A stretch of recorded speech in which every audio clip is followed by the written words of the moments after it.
মিথ্যা কথা বলা আমানতের খেয়ানত। রাসূলুল্লাহ সাল্লাল্লাহু আলাইহি সাল্লাম বলেন, কাবুরাত খিয়ানাতান তুহাদ্দিসু হাদিসান হুয়া লাকা মুসাদ্দিকুন ওয়া আনতা বিহি কাযিবুন।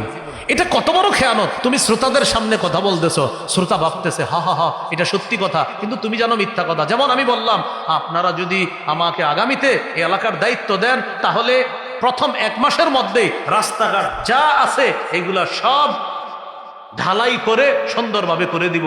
ঠিকই আমার দায়িত্ব দিলেন, দায়িত্ব দেওয়ার সাথে সাথে রাস্তায় বাঁশ দেওয়া শুরু করলাম, আপনাদেরকেও বাঁশ দেওয়া শুরু করলাম।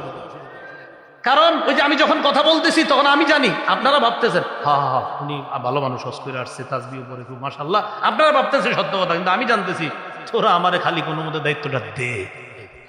তো নবীজি বলেন কাবুরাত খিয়ানাতান, এটা কত বড় খেয়ানত। তুহাদ্দিসু হাদিসান হুয়া লাকা মুসাদ্দিক, তোমার সামনে যে কথা শুনে সে ভাবতেছে তুমি সত্য বলতেছো, ওয়া আনতা বিহি কাযিব, তুমি মিথ্যাবাদী, এটা বড় খেয়ানত। আল্লাহ আমাদেরকে হেফাজত করেন।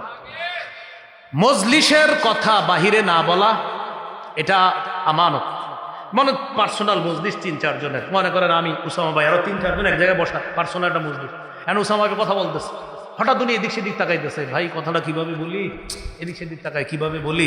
তখন আমরা শ্রোতারা বুঝে নিতে হবে তিনি গুরুত্বপূর্ণ কোনো কথা বলতে চাচ্ছে, যে কথাটা আমানত রাখতে হবে। নবীজি ঠিক এইভাবেই বলছে, ইদা হাদ্দাসার রাজুল, কোনো ব্যক্তি যখন কথা বলে ফালতাফাতা, আর এদিক সেদিক তাকায়, ফাহিয়া আমানা, ওই মজলিসের এই কথাগুলো আমানত হয়ে যায়, মজলিসটা আমানত হয়ে যায়। সাবধান, তুমি আমানতের খেয়ানত করবে না। তবে হাদিসে আসছে আল মাজালিসু বিল আমানা, মজলিস সব আমানতের, ইল্লা সালাসাতা মাজালিস, তবে 3টা মজলিস এটার আওতাভুক্ত হবে না। 1 নাম্বার সাফকু দামিন হারাম, কোন মজলিসে কাউকে অন্যায়ভাবে হত্যার পরামর্শ হয়েছে, এটা বাইরে গিয়ে বলে দিবেন। 2 নাম্বার ও ফারজুন হারাম, কোন নারীর সম্ভ্রম হানি করার পরামর্শ হয়েছে, আপনি বাইরে গিয়ে এলাকার যুবকদেরকে বলে দিবেন একটা মেয়েকে আজকে এই এলাকায় ভয়ঙ্কর পরিস্থিতির শিকারে ফেলতে পারে কয়েকজন মানুষ পরামর্শ করছে, এটা আমানতের মজলিস না। যদি বলে কাউরে বইল না, তাও বলে দিবেন। 3 নাম্বার আউইকিতিতাউ মালিন বিগাইরি হাক্কিন, কোন মানুষের সম্পদ অন্যায়ভাবে আত্মসাতের পরামর্শ যে মজলিসে করা হয়, ওটাও আমানতের মজলিস থাকবে না, এটা বলে দেওয়া যাবে। সর্বশেষ কথা, আমাদের সাথে কেউ খেয়ানত করলেও তার সাথে আমরা খেয়ানত করব না।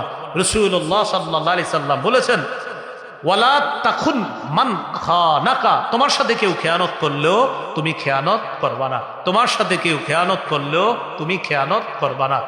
মুমিনের নির্বাচিত 14টি বৈশিষ্ট্য আমরা আজকে শুনলাম।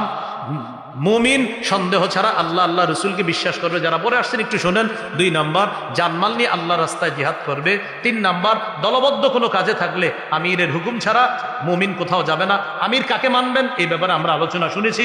এরপরে 4 নাম্বার জিকির করলে মুমিনের অন্তর আল্লাহর ভয়ে কাঁপবে। কোরআন তেলাওয়াত মুমিনের ঈমান বাড়ায়া দিবে। মুমিন আল্লাহর উপর ভরসা করবে। আল্লাহর দেয়া রিজিক থেকে মুমিন যাকাত দিবে। মুমিন নামাজ কায়েমকারী হবে, না আদায়কারী, কায়েমকারী, নামাজ কায়েমকারী হবে। এ হলো 8টা। এরপরে সূরা তাওবা থেকে জানলাম 4টা। মুমিন একে অপরের অভিভাবক, মুমিন সৎ কাজের আদেশ করবে, অসৎ কাজের নিষেধ করবে, আর আল্লাহ আল্লাহ রসুলের আনুগত্য করবে। এ হলো 12টা। 13 নাম্বার কোরআন সুন্নাহ থেকে কিছু বললে মুমিন বলবে শুনলাম আর মানলাম, হ্যাঁ এটা বলবে। আর 14 নাম্বার নির্বাচিত বৈশিষ্ট্য, মুমিন আমানতদার হবে। এই ব্যাপারে আমরা অনেকগুলা কথা বলেছি। মুমিন সর্বক্ষেত্রে আমানত রক্ষা করবে। আর আগামীতে ইনশাআল্লাহ আমাদের প্রতিটা চাওয়া, প্রতিটা বলা, প্রতিটা স্পর্শ, প্রতিটা পদক্ষেপ খুব সতর্কতার সাথে হবে, আমানতের সাথে হবে। হবে তো ইনশাআল্লাহ?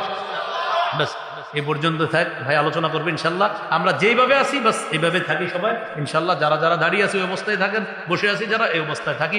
মুসাফা এখন করাটা এটা সৌন্দর্য না, বাস বসে থাকি সবাই যার যার জায়গায়, আলোচনা শুনবো ইনশাল্লাহ। আল্লাহ তাআলা আমাদের সকলকে যে কথাগুলো বললাম শুনলাম আমল করার তৌফিক দান করেন। উসামা ভাই সহ আজকের মাহফিলে যারা এখানে আলোচক আছে, আয়োজক আছে, সকলের হায়াতে আল্লাহ তাআলা হায়াতে তৈয়বা দান করেন, হায়াতে বারাকা দান করেন। আমিন। ওয়া আখিরু দাওয়ানা আনিল হামদুলিল্লাহি রাব্বিল আলামিন। আসসালামু আলাইকুম।